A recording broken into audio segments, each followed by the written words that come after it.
Usa ka pagtuo, usa ka tingog, usa ka katawhan.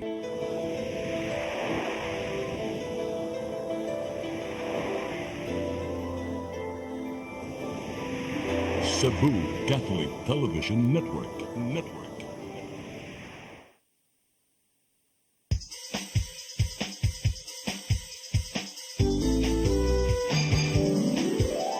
Hello Cebu, maayong buntag. Nagsunta ang kahayag nga nagsulid sa matuod, nadagan sa panghitabo. Hello Cebu, maayong buntag Pinoy.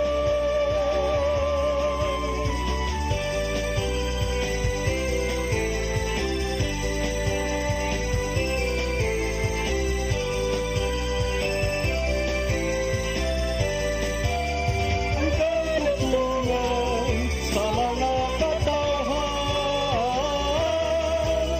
Hello Cebu, hello Cebu, maayong buntag Pinoy, maayong buntag Pinoy, maayong buntag Pinoy.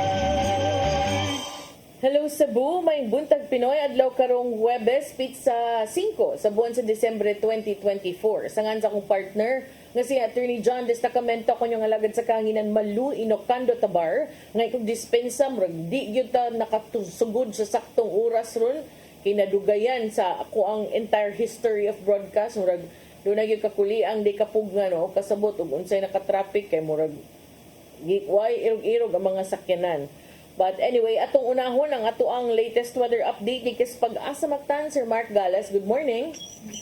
Maayong buntag, Ma'am Malu, sa itong mga sugintib kami na yung latest update bahin sa kahinto sa itong panahon karong adlaw. Shear line ang kuning panagtagbo aning bugna ug init nga masa sa hangin. Mao'y nag-apekto ug nagpauwan karon didto sa may northern Luzon. Samtang kining northeast monsoon o kining amihan mao'y nagapasulabi po dito sa tuming bahin sa northern Luzon dito sa may Batanes o sa may Babuyan Group of Islands. And so far, wala pa tayo nasikatan nga daotang panahon sama sa LPA o bagyo na posible makapekto diri sa ato ang nasod karong simanaha. And para karong adlaw, ang takong bahin sa Kabisayaan, makasinati tayong may pimpo sa panahon. Pasulabi gihapon ang init o kining adlaw panaan ang gihapoy mga tsansa sa mga lumalabay o mga patak-patak na mga pag-uwan. Pagpanugdog kilat gumikan na lamang ani mga localized thunderstorms. And para sa kayong sa hangin o sa kadagatan diri sa Kabisayaan, padayon ta makasinati sa hinay ngadto na sa kasarangan na paghuros sa hangin nga gikan sa amihanan silangan diin ato ang kadagatan magpabiling magmalinaw ngadto na sa kasarangan ang mga pagbalod. Diri sa Cebu ato ang kadagatan adunay hunas kini asud sa untop sa buntag ug motaob unyang alas 2:49 sa hapon. Temperatura karong adlaw naa sa 26 at 32 degrees sentigrado. Ato ang kaning adlaw ning silang gaminang alas 5:48 sa buntag ug mosalop na unyang alas 5:21 sa hapon. Philippine Standard Time alas 8:19 na sa kabuntagon ug mao na to ang latest weather update gikan diri sa buhatan sa DOSC Pag-asa Mactan. Diri sa Mark Gales, maayong buntag ug daghang salamat. Dagang salamat, Sir Mark Galas. Ug may buntag yung tanan din sa Pag-asa Mactan. Karon aritas tong front pages sa mga pamantalaang lokal ug nasyonal atong sugdan sa Sunstar Daily. Sa Sunstar Daily, rice prices rise by 50 pesos per sack. Sa Super Balita sa Sunstar, motor na pasok sa dump truck driver patay. Sa The Freeman, rice prices rise by an average of 50 pesos per sack. Sa Banat News, sa The Freeman, babay na tabunan sa anapog patay, ulo sa biktima, naigo sa bato. Sa Philippine Daily Inquirer, second complaint presses VP on 125 million pesos spent in 11 days. Sa Philippine Star, BBM and House leaders meet. Ug sa Tempo, court orders Nery's release.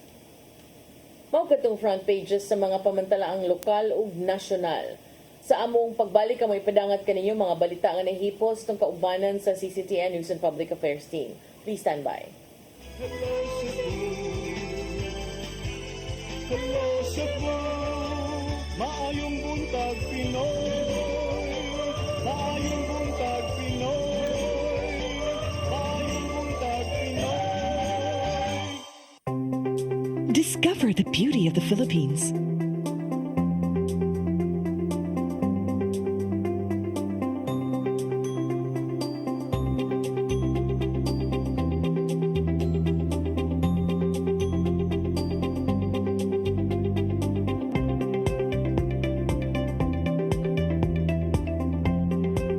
With Philippine Airlines, the country's flag carrier.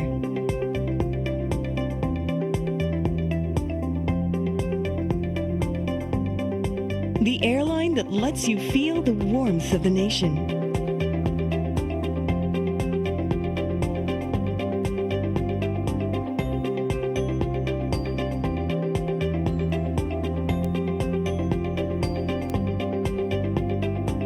Mabuhay!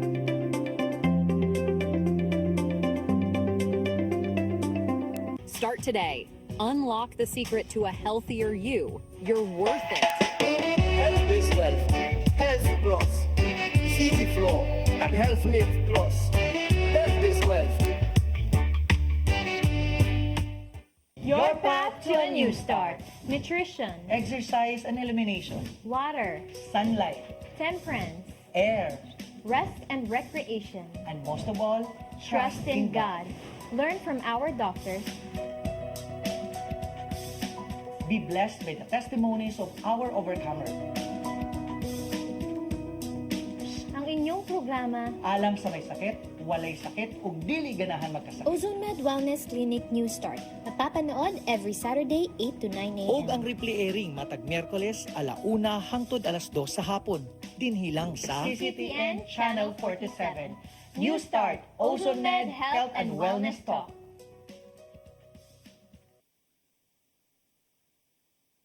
Hello Cebu. Hello Cebu. Maayong buntag Pinoy. Maayong buntag Pinoy. Maayong buntag Pinoy. Balik sa Hello Cebu, may buntag Pinoy ug karon sa itong mga balita. Nagunas itong mga balita karong buntaga, intelligence monitoring sa posibleng pagpangabot sa mga kriminal nga elemento nga mangigo ning panahon sa holiday season gipalambo pas kapulisan sa Dakbayan sa Subo. Publiko giauhag nga magmabinantayon sila mga butang kung anaa sa pampublikong lugar. Ang kasayuran ihatod ni Arnold Bustamante. Ning pagsulod na sa holiday season, ang kapulisan sa Dakbayan sa Sugbo may palambo pa sa Security Human makadawat og impormasyon nga doon na rin nangabot nga mga kriminals gikan sa laing rehiyon paingon sa Central Visayas. Mato ni Police Lieutenant Colonel Maria Teresa Makatangay, Deputy City Director for Operations sa Cebu City Police Office, atol sa Open Line News Forum sa Waterfront Lahog Hotel and Casino nga wala nilawad na ang posibilidad nga nausab sila sa Dakbayan sa Sugbo. Iyang gibutyag nga doon na sila mga nangadakpan nga mga suspitsado o nakakuha sila nga mga kasayuran gikan sa lang grupo. Wala hinon maklaro kung asa ang ilang target nga igon apan ila kini nga giila nga warning nga dali angayan nga morugak sa ilang security labi na sa financial institution sa Dakbayan sa Sugbo. But we are not discounting possibility of them coming in our area of jurisdiction, because previously we have made arrests and we have obtained information of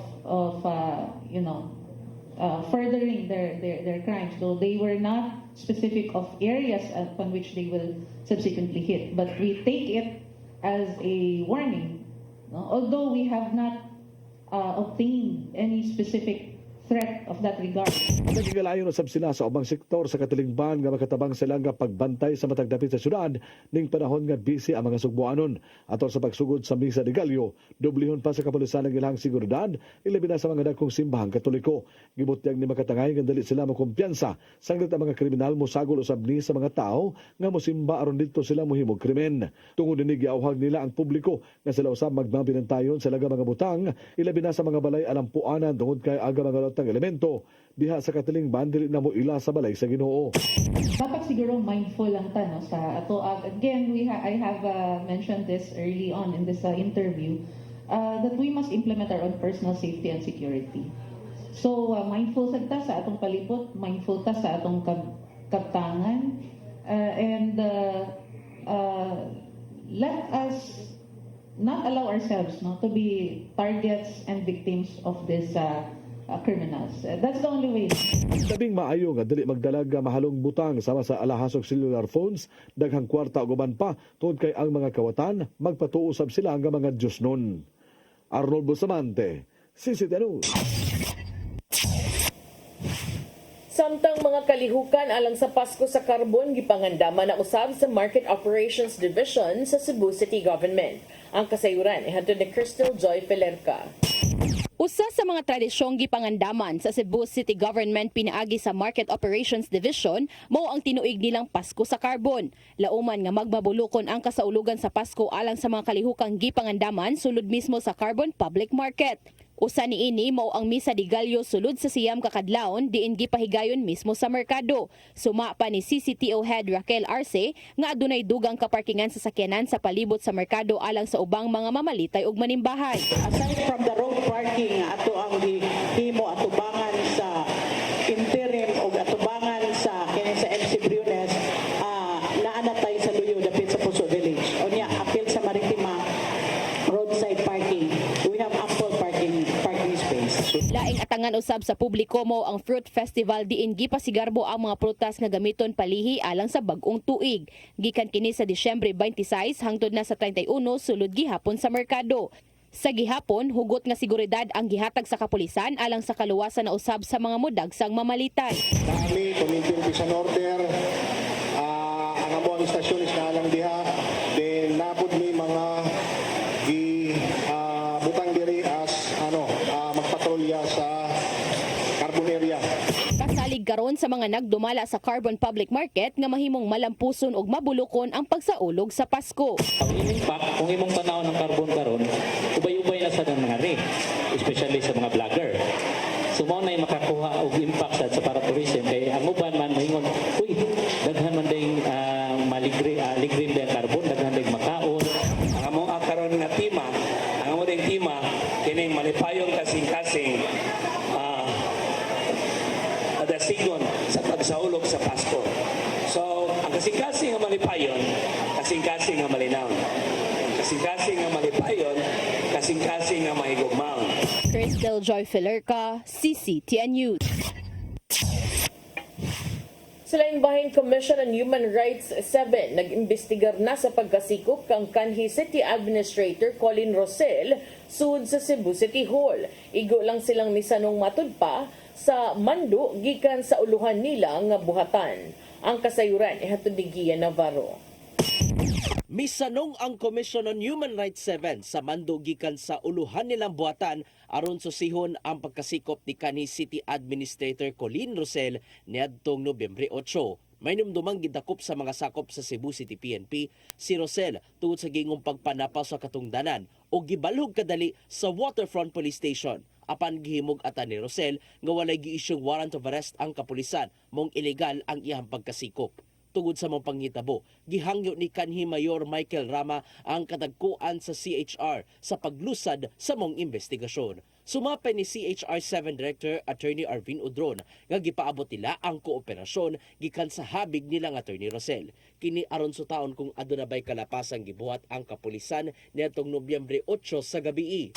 If the rights of any person, any individual, regardless of who he is, whether a government official or an ordinary citizen is being abused or violated, then the CHR can come in and take cognizance of the case and conduct a probe or investigation. Kinanglanon ng affidavit of complaint gikan ni Rosel aron hayan makapadayon sila sa investigasyon. Samtang nakig-alayon sila sa Cebu City PNP aron masiguro ang patas nga investigasyon. Ilabi na nga makig-alayon sa CHR ang Internal Affairs Service sa PNP. Nanay initial communication or efforts ang atong investigation division to take into to account connecting with or conversing with Attorney Rosel, and what we need is also the cooperation of Attorney Rosel. Pasalig karon sa CHR 7 nga to sa publiko nga di sagulan og pamulitika ang ilang investigasyon bahin sa nahitabong tensyon sa Cebu City Hall. We will stay in the middle, just like an impartial judge. So we will receive the we will receive the complaint coming from the victim. Then we'll ask the respondent to submit his comment or counter affidavit, thereby giving him also or recognizing him also the right to due process. No? Navarro, CCTN News. Commission on Elections Second Division ni mando kang dismissed Mandaue Mayor Jonas Cortez pagtubag sa petisyon for disqualification batok kaniya. Depensa sa Mandaue City Administrator nga way kalapasan si Cortez sa iyang Certificate of Candidacy. Ang kasayuran ihatod ni Mary Rosa Garino.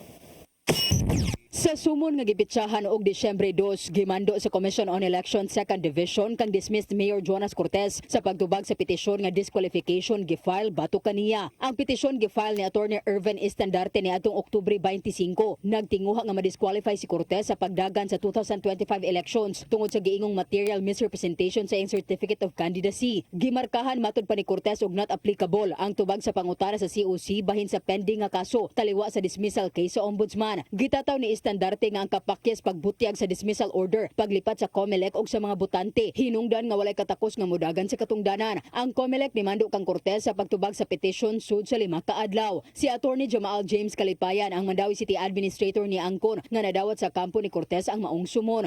Naniguro nangita na silang pagi. Well, wata ka ba sa ilahang kuan pero ilahang duwa, ilang diskarte pero nangita gina silang pagi nga ma-disqualify. Actually kani nga mga cases nang gawas ni after naman tong nigawas ang TRO sa Supreme Court nga COMELEC ayaw sa gi-implement ang kanang inyohang kanang COMELEC resolution ha nga pwede mo maka automatically cancel or deny his COC. Mato ni Kalipayan nga giandam na sa mga abogado ni Cortez ang tubag. Gipasabot sa City Administrator nga wala nangilad si Cortez og walay kalapasan sa iyang COC. Which is para nako no bisag kinsa pa siguro nga abogado inyo pangutanon kanang wala man siya kaso nga final and executory. Kay when will it become final and executory? Kung finally i-decide na whether sa Supreme Court or kung asa man gani nga korte nga dili na gyud makadagan si mayor tungod sa iyahang administrative case. Unya wala pa man na decide, napamana ron pending pa man na sa Court of Appeals. So it is not final. And then ang nakabutang sa COC is unequivocal na final and executory. So how can it become final when it's still pending appeal? Therefore, the mayor did not lie in his COC. Bisan pa sa petisyon, si Cortez kasamtangang naghupot og temporary restraining order gikan sa Korte Suprema nga nagpugong sa COMELEC sa pag-disqualify kaniya samtang nagpaabot pa og dugang review. Mary Rose Shagarino, CCTN News. Sa atong katapusang balita, mga bata nga na-rescue gikan sa online sexual trafficking o pamilya nga taga-Dakbayan sa Lapu-Lapu, mahatagan og assistance sa City Social Welfare and Development Office. Kini sa higayon nga makabalik na sila sa komunidad. Ang kasayuran ihatod ni Crystal Joy Felerca. Kasamtangang anapa karon sa kustodiya sa Department of Social Welfare and Development 7 ang duha ka 8 anyos nga mga bata ug usa ka buwan nga masuso kauban ang ilang mga inahan human sila ma-rescue sa National Bureau of Investigation 7 niadtong Nobyembre 27 sa Zone Lato, Barangay Kalawisan, Dakbayan sa Lapu-Lapu. Mahinumduman nga ang maong mga bata mga biktima sa online sexual trafficking ug mismong angkol nila ang nangunay kanila sa pagbuhat og malaway nga binuhatan. Kung makabalik na sila sa komunidad, andam nga mopadangat og assistance ang Lapu-Lapu City Social Welfare and Development Office sa mga na-rescue. Ang CSWDO mubuhat og basic counseling og psychosocial intervention para sa mga bata ug sa ilang pamilya. I-assess usab nila kung angay bang hatagan og livelihood assistance ang ginikanan sa maong mga bata. Tungod kay aduna nay ordinansa ang Dakbayan aron mabatukan ang online sexual abuse and exploitation of children, hingusgan sa maong buhatan ang pagpatawag na og regular meeting sa matag barangay alang sa monitoring. Apan matod ni Catherine Ladaga, ang OIC sa CSWDO, nga bisan sa wala pa ang mong ordinansa, kanunay na nilang gilakip sa ilang parent effectiveness seminar sa matag barangay ang diskusyon kabahin sa usaik. Kiniaron nga kung aduna sila'y mabantayang kadudahan, ma-report kini nila sa barangay o sa buhatan sa CSWDO. Balay, pero ang iyahang internet connection is mga grabe ang fiber, something inana, no?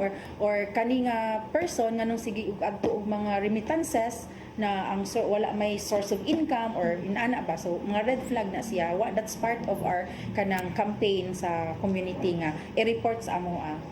Ubang paniladaga nga wala usab sila nagkuwang sa pagpahibaw sa mga lumulupyo. Kay regular man gyud na siya namo nga monitoring. Regular na nga monitoring, in fact na may referral pathway kung asa mo report, kinsay pangduulan, nya na ang among mga numbers is visible pud sa barangay. Crystal Joy Filerca, CCTN News. O katong mga balita nga nahipo sa itong kaubanan sa CCTN News and Public Affairs Team. Yung itong nakita kagahapon sa mga balita sa Sairi 47. Mo break ta kadali o mo balik ka sa itong pagbalik, mag-hisgot pipila ka mga hisgutanan after this break. Hello Cebu, maayong buntag Pinoy, maayong buntag Pinoy.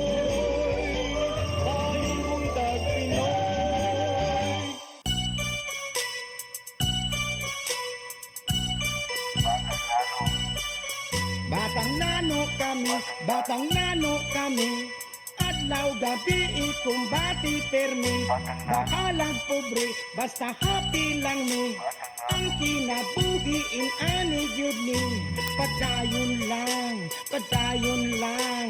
suko sa hagit bisag matulimbang, padayon lang,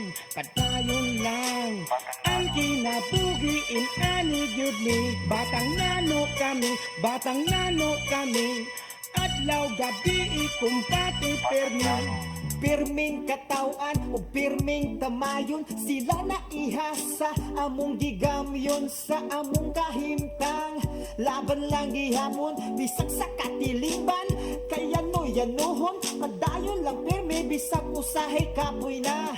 Ginooray bahala, tugyanaran sa iyaha, maugini ang storya sa among kinabuhi. Kami ang batang nano, gaanto sa mong kapobre. Batang nano kami, adlaw gabi ikumbati permi, bakalang pobre, basta happy lang ni, ang kinabuhiin ani gyud ni, padayon lang, suko sa hagit bisag matulimbang, padayon lang,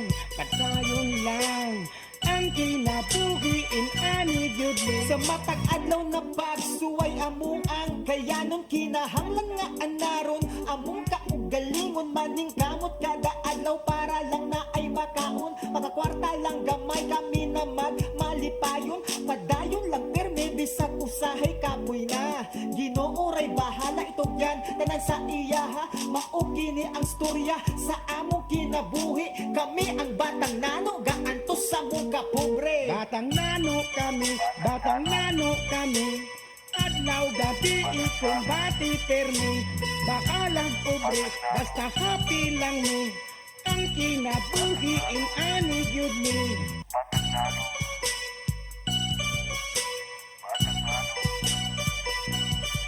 Batang nano kami, adlaw gabi ikumbati permi.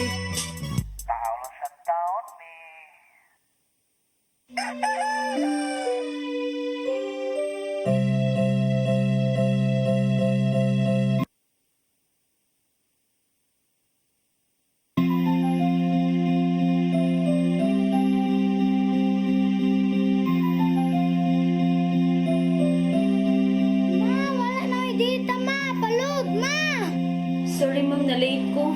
Nangita pa mong gusto para internet sa kong anak ma'am. Ay wala na yung problema. Pag-sinisibo. Sinisibo.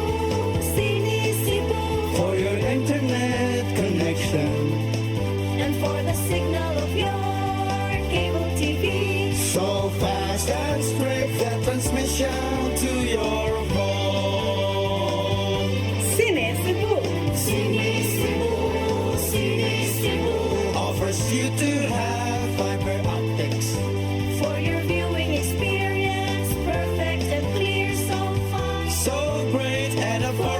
for you to enjoy. Cine Cebu Television Network Incorporated offers fiber to the home broadband internet bundled with fiber to the home cable TV connection. Cine Cebu Television Network Incorporated with its operation in Metro Cebu and the whole province of Cebu soon. And affordable for you to enjoy. Cine Cebu.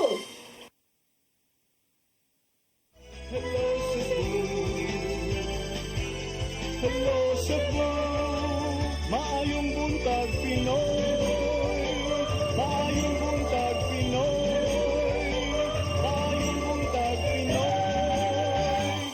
Balik sa Hello Cebu, may buntag Pinoy. Atong balikan katong balita kaganina no ni Crystal Joy Filerca kabahin sa tabang nga ipadangat sa Lapu-Lapu City Government ngadto ni adtong mga bata ug mga pamilya nga ni adtong mga bata nga na-rescue. Medyo pirmi man gyud tang makadungog na yung mga inaani every now and then no, taud-taud na sa din namingaw, but karon para nako murag kanang sakit kay pamalandungon nga nahitabo na diri sa ato ba sa Sugbo kana ganing makaingon ka unsa man syudad man unta ta nya ingon ani ato ang buhaton sa atong mga bata inani atong panglantaw sa mga bata unya ang naghimo pa gyud sa mga pinahong nga mga binuhatan mga laway nga mga lihok sakop ra sad sa imong pamilya nya musugot ra sad ang imong mama. Akong gisgutan kabahin aning kaning nahitabuan ning mga minor de edad no humansab kini nasikop ang usa ka lalaki sa pag-ingon nga iyahan ning gipasipad-an ang iyang mga pag-umangkon aron lang makakwarta siya sa online sexual abuse no diha niya kanang magpasalamat ta sa NBI sa National Bureau of Investigation kay kanang ilahan ning gi-operationan joint operations ni atong November 27, 2024 sa mga sakop sa National Bureau of Investigation inubanan sa Department of Social Welfare Office 7 ug sa Interagency Council Against Trafficking 7 nga miresulta sa pagkasikop niining usa ka residente sa Lapu-Lapu City tungod sa paglapas sa Republic Act 11930 nga miresulta usab sa pagka-rescue sa tulo ka mga menor de edad. Tulo of 6 kay ang atong nadunggan naman ni tulo ang na-rescue niya. Doon na pa ni 6 nga susamang mga kaso. I hope no the sooner nga madakpan the better unya manghinaot sa din taon ta nga kanang ang buto nga unta di na sad ta magin-ani taon sa mga bata. What kind of future can we expect from these kids kung inanion ni mismo sa mga sakupra sa ilahang pamilya sad. So si NBI 7 Agent Maria Contessa Lastimoso sa diyang gi-interview sa Sunstar ni ingon kagahapon nga ang mga otoridad nakadawat og di mo menos unom ka mga reports gikan sa International Justice Mission kun IJM nga kabahin aning mga bata nga gipang exploit gipang gamit para sa sexual abuse dinhi sa Sugbo. Nakadawat sila dugang unom ka referrals og kining mga kaso naa dinhi sa Cebu ug padayon nilang gimonitor.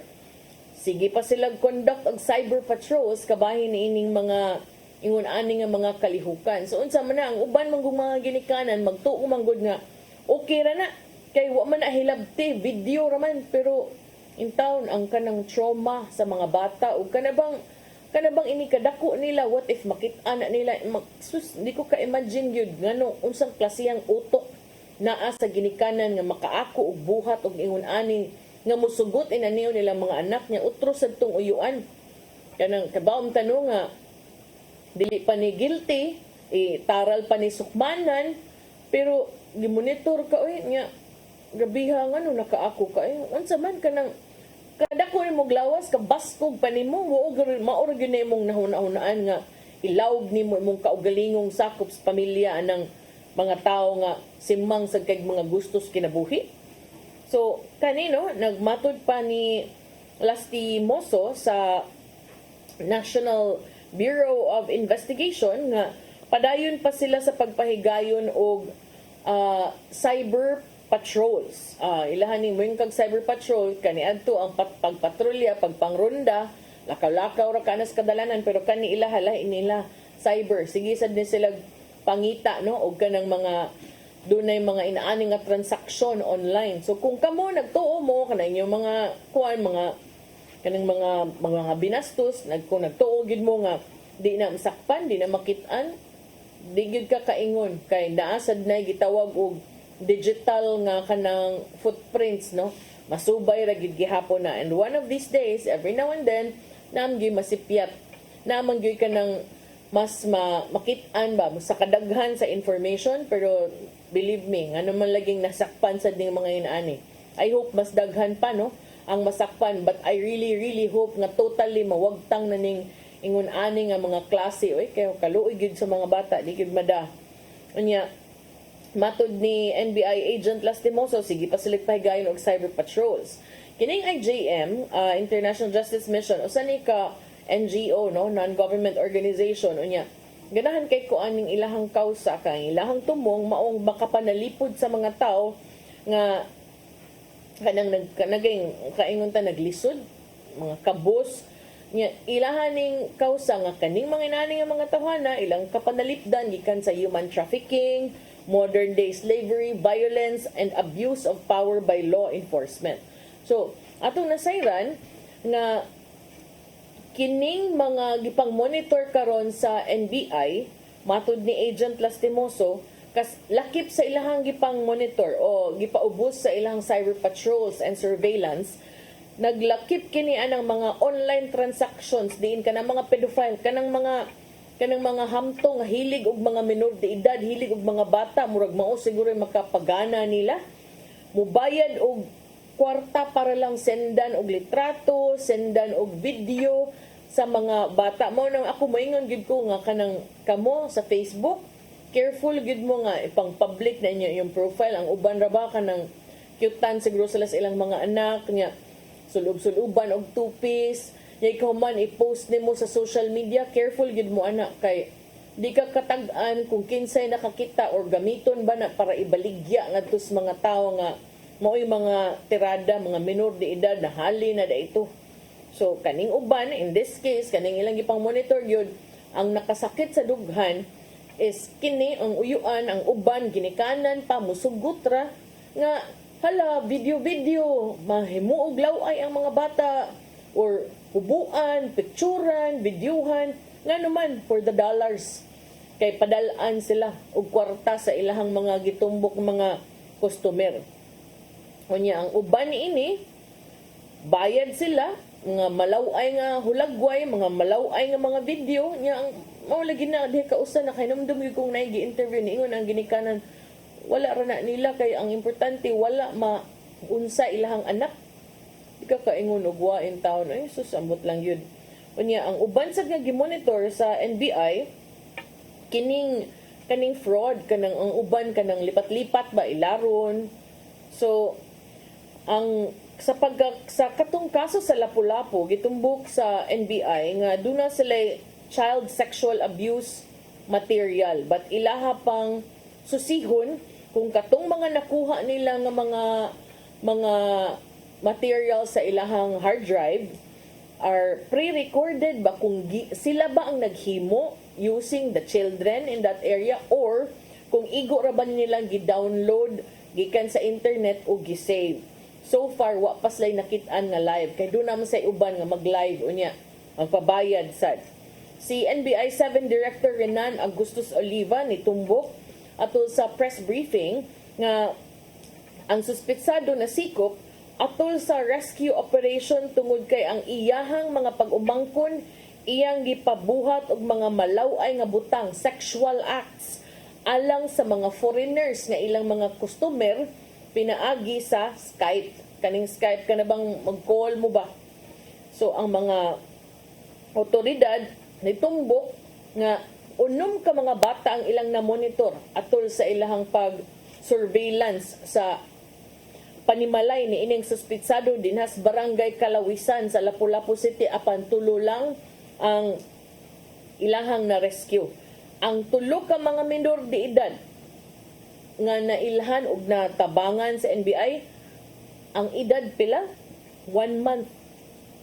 Ang duha 8 anyos kaluha. Kay imagine ka sa utok sa uyuan nganong giingon ana na nimo bata mga inosente kaayo. Sus paita. Kay baskog ni muglawas yung imo nang gamiton nimo mga pag-umangkon og giingon ana. Matud ni NBI agent Lastimoso nga usa sa mga ginikanan kay inahan wa sad ni buot ni sakto sad kay nis kabuot siguro na unsa sad siya magdawatan kuno og remittances gikan sa ilang mga kliyente. Kining maong mga remittances will range from about $40 pila man ang $40 2,000 mga 2,300 mo na yung mga minimum around 2,000 or 2,000 pesos para sa kanang video nga ilang ipada. Unya, $100 or mga 5,000 depende sa value sa US dollars, no? Pero kung may kag $100 mga 5,000 to 6,000 or 5,000 to 5,500 per session of a live performance. So, ila siguro huna-huna, may nyan lang na sila para pagkaon, pero pagkaway buot ni mong pagkainahana ka patugatugam, taw kag utong din ha, ay muharam ng gamito ni mong anak para anak, nirbaho palang kag tinarong. So karon kining suspitsado, nagatubang na ni og kasong 11930, Republic Act 11930 o kining anti-online sexual abuse or exploitation of children and anti-child sexual abuse or exploitation material acts ug sa kining 7610 ubay-ubay ni ang kaso kining excuse me kining 7610 or Special Protection of Children Against Abuse and the expanded Anti-Trafficking in Persons Act of 2022. Pero ambot og nganong wa nag-apil ang yang inahan. Murag ang kuan man ni Delno, ang uncle ra ba? Kay ang nigawas sa gipriso o ang uyuan raman. Excuse me. Ambot ang inahan ani, saon ni kay ni apil man siya. So murag angay sad siguro ni siyang apilon sa kaso eh. I mean, how could you do that to your kids? But they should ma-imagine. Kanang maglagot magayta magtanaw mga hamtong kanang pasipad-an sa mo tanin ani bata oy kayo bata wa mo gud kay choice di sad ka wa gyud 1 month old 8 years old sus kabiha. So magpasalamat bisag mo ingon ang uban nga unom na nakabuk ka kaso yung gimonitor usapan na dakpan, at least somebody is doing something about this. So magpasalamat ta sa ato ang mga otoridad, but also kinigyud kaning IJM kay dako kay ni sila og role to play no sa pag kuansad monitor o sa pag-convince sa pipila ka mga kanabang interagency ba kan pipila ka mga ahensya sa gobyerno nga paggukdon gyud ning mga ingon ani. So thank you sad sa ato ang mga sakop sa NBI, DSWD, unsakto DSWD man no og sa kanang sa city pod nga DSWS banadal murag DSWD, DSWS ug sa Interagency Council Against Trafficking. So I hope kanunayon pa nino, but I also hope nga tagaan sa tanig ka ng sa mga educational campaign. Pero I'm sure na ana, I just don't know nga lang sa yung mupadayon kanang kani man sa kung inani nga mga classes mga tao sa good gimuha sa ding tagaan og livelihood. Di man sa di ganahan nga maghago siguro. Ganahan naman siguro nigdawat og limpyo kay bliman kag kadiot ka kayo usa ka video kadawat na kag 2,000. So may nang pangdakpo niya may sad nang kanang tagaan yung sakto gyud nga kanang silot ba para ang undang in town dili in town kanang mutunhay ning inaaning klase sa mga utok kay murag paita gyud. mo'y managhan. So, I hope, no, mas hugtan pa ang ato ang mga balaod, unya mas satagan pa og kanang opportunity sa itong mga kaigsuunan nga manginabuhi og tinarong, dili ingon ani. Unya, mga ginikanan sa doyo sa taon ng pagginana, kaluoy gid sa mga bata, digid mada. So, kana, no, pasalamat ta sa itong mga otoridad ug sa atong mga social welfare offices ug sa IJM. And I hope katong mga gipang monitor uban hinaut-unta nga malig-o na ang pagkakuha sa ebidensya. Sometimes mo man ay huwaton kanang klaro gyud nga ebidensya para pusas gyud, para mapriso gyud. So I hope sad nga mga sikop na to, because every day nga di na sila madakpan is also one more day nga daghan kaayog mga bata nga nabiktima ug mga customer nga nagtuong maay na gyud kaayo ng ilang gibuhat dinhi sa atoa sa nasod. Unya wanam daytay oras sa atong ipadangat kining giandam ni Tatay Dodong ani ang pulong ug kinabuhi.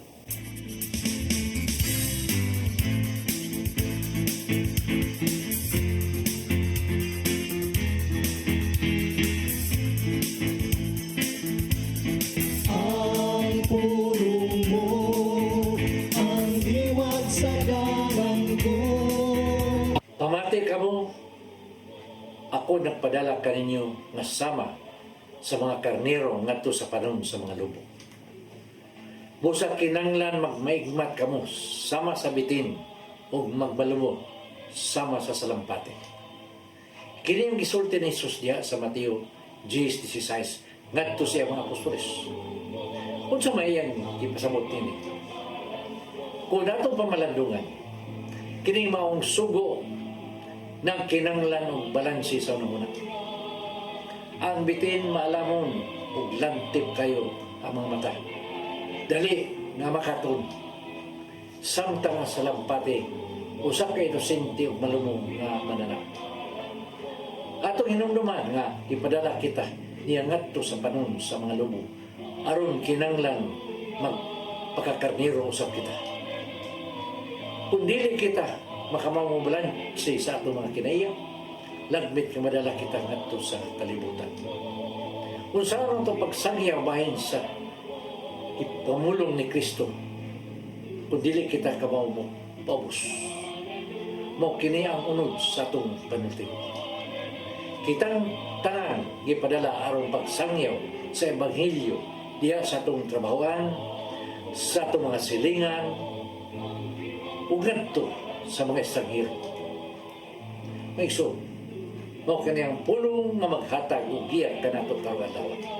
Magampo kita sa ngalan samahan sa Anak sa Espiritu Santo. Langit mo nga mahal, nangayo kami nga imo kami hitsason sa among pag-alagad kay. Himuwa nga magbalampuson kami sa among tahas dinis sa imong hinimong kalibutan. Ayaw itugot nga madala kami sa litag kadto sa kagitgit. Naunta, kanunay kami nasa imong kiliran. Kinitanan, among ipangayo pinagi sa imong bugtong anak ka si Kristo. Amen. Samahan sa Anak sa Espiritu Santo.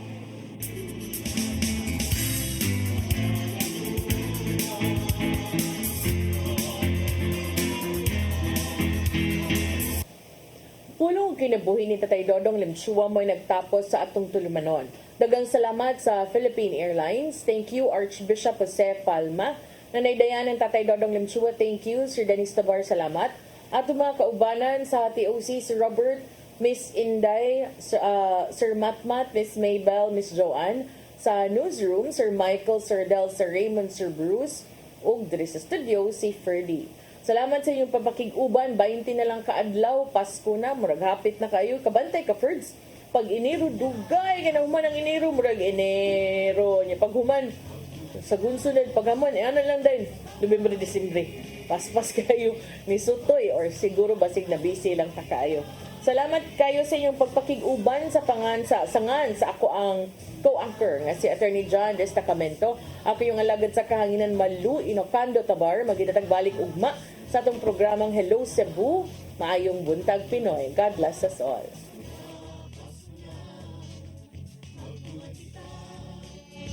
Sa mga awit, umanin sa kamay.